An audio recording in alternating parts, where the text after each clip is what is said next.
The US is leading a new arms race that could spell the end of humanity.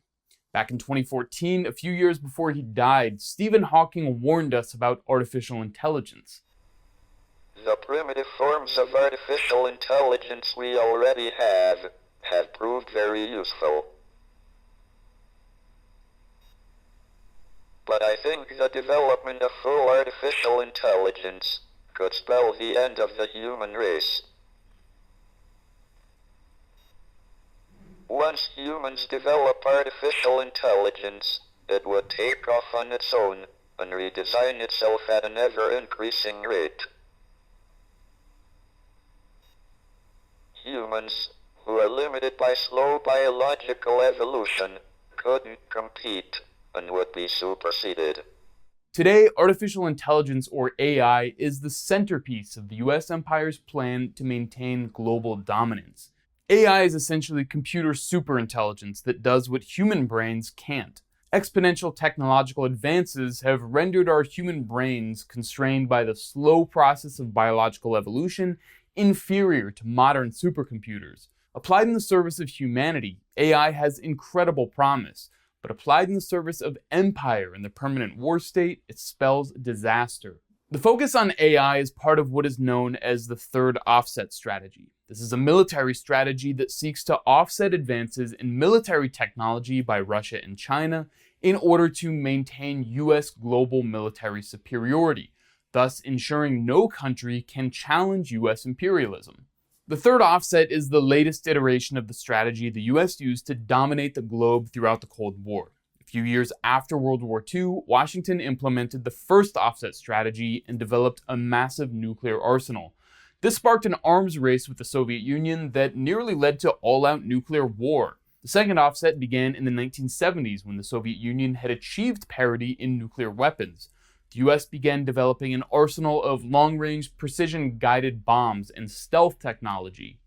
Now, Russia and China have caught up to the US in conventional military might. So in 2014, soon after the Obama administration's pivot to Asia began, the US announced the formation of the third offset strategy.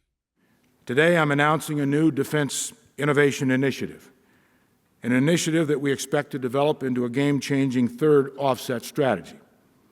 This new initiative is an ambitious, department-wide effort to identify and invest in innovative ways to sustain and advance America's military dominance for the 21st century. Then Secretary of Defense Chuck Hagel's speech included the announcement of a Pentagon office in Silicon Valley called the Defense Innovation Unit. This has since expanded to have offices in Austin, Texas, Boston, Massachusetts, and at the Pentagon itself. In April 2015, Hagel's replacement, Ash Carter, gave a landmark speech to Silicon Valley CEOs at Stanford University, urging them to enlist in the new arms race. This is a serious business. It's a serious matter, and it requires our collaboration.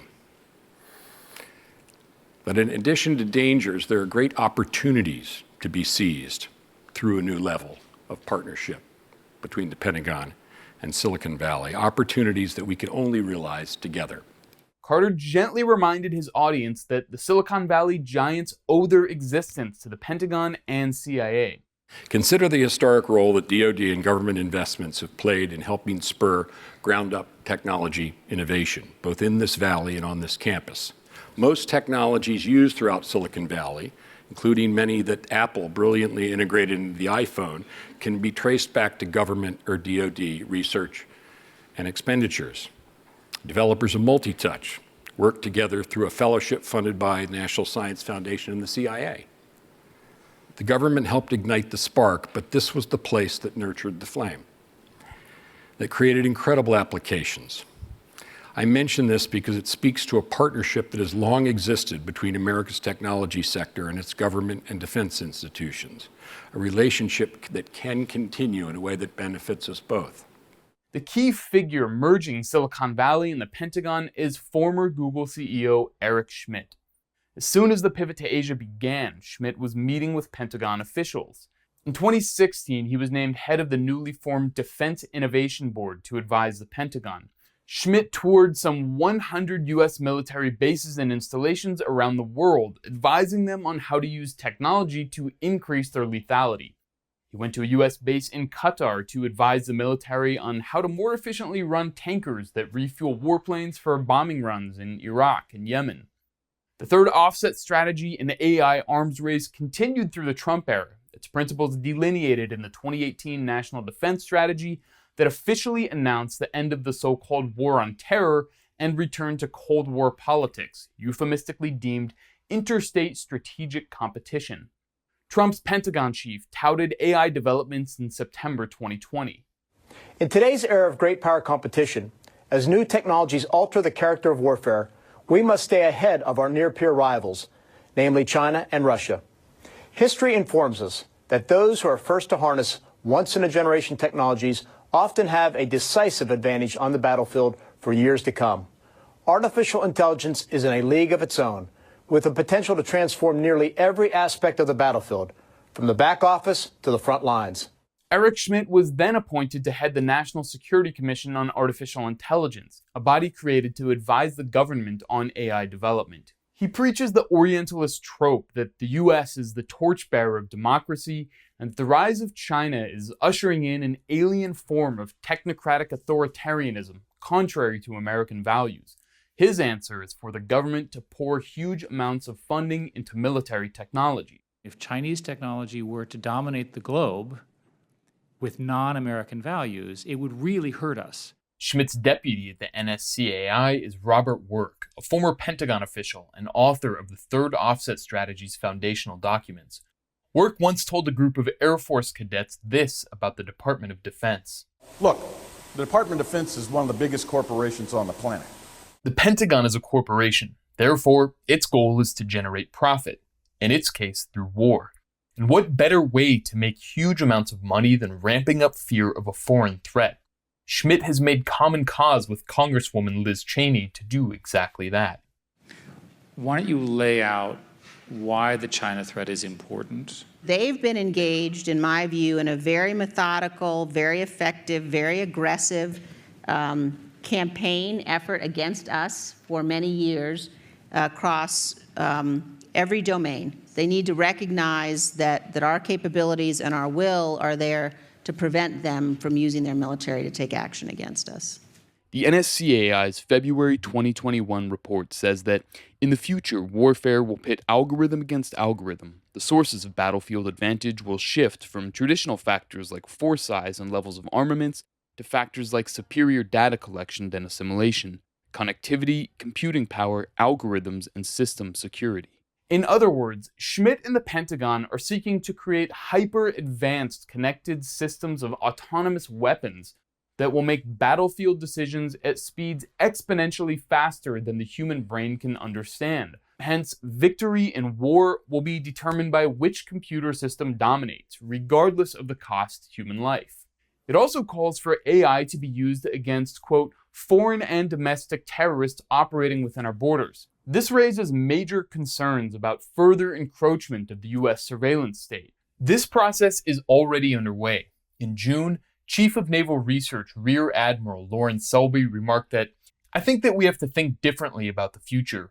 While we're still going to need large, complex warships for the foreseeable future, I do think you're going to see, between today, mid-century, and certainly the end of this century, a total change in the platforms that we have at sea today that are crewed by men and women, to those that are totally autonomous." Meanwhile, Schmidt is positioning himself to make hefty sums off of what he's advocating. According to a report in The Prospect, as a venture capitalist, Schmidt has invested millions of dollars in more than half a dozen national security startups that sell those very technologies back to the government. Even though the US military budget is already around 3 times larger than China's, the AI arms race has been used to justify the largest Pentagon research and development budget in history. Biden's DoD budget request for the year 2022 includes $112 billion for R&D, up $5.5 billion from 2021. The third offset strategy is a bipartisan effort that has spanned 3 administrations. But how dangerous is it really? A candid US Army report remarks that by distancing the human from conflict, the technology lowers not only the costs and risks associated with war, but the political bar to initiating hostilities as well. As a result, the deterrent quality desired in the third offset could actually increase the likelihood that the United States would use force and ultimately decrease global stability. It adds that third offset capabilities increasingly remove the soldier from the conflict, introducing a video game-like effect into ethical decision-making that often leads to moral disengagement. It also adds that the United States must pursue third offset capabilities with the understanding that our actions will drive and incentivize continued proliferation of nuclear weapons. At least one person in the Obama State Department had some concern. At a 2017 panel with Eric Schmidt, an official in the audience asked him if he was concerned about igniting an AI arms race. The first question is, do you think there's going to be an AI arms race? Yes. You do? I would. Well, you just said China will be ahead of us by 2020. Doesn't that concern you? It does. It doesn't necessarily mean it's an arms race. Depends on how it's done. Well, you said China's interested in using AI for military purposes, so that's I said for commercial as well as defense purposes, Yeah, which is what they've said publicly. So it doesn't concern you at all? It actually does, but the reason I'm provoking you is that it's so easy to go to the movie, the movie of the robot. Yeah, no, I'm not talking about the Terminator, but as you mentioned, the example of nuclear weapons in the 40s. Yeah, I mean, we might be at that stage in the next few years when it comes to AI. Even more alarming, Georgetown University's Center for Security and Emerging Technology ran a simulation in which the U.S. missile detection system's reliance on AI leads to hot war, potentially with nuclear weapons. They created a scenario in which the detection system interprets unusual atmospheric conditions as a series of missile launches, and the system fires interceptors in response. Then, as the interceptors reach the stratosphere, China's early warning radar picks them up. Believing they are under attack, Chinese commanders order a retaliatory strike. A technological glitch could spell disaster for humanity.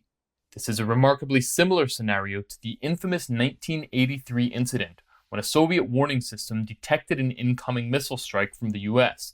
Soviet Lieutenant Colonel Stanislav Petrov believed the warning to be a false alarm and rejected firing nuclear weapons at the US. Thus, human intervention prevented nuclear war and saved millions of lives. In a system run by AI, the bombs would have been launched.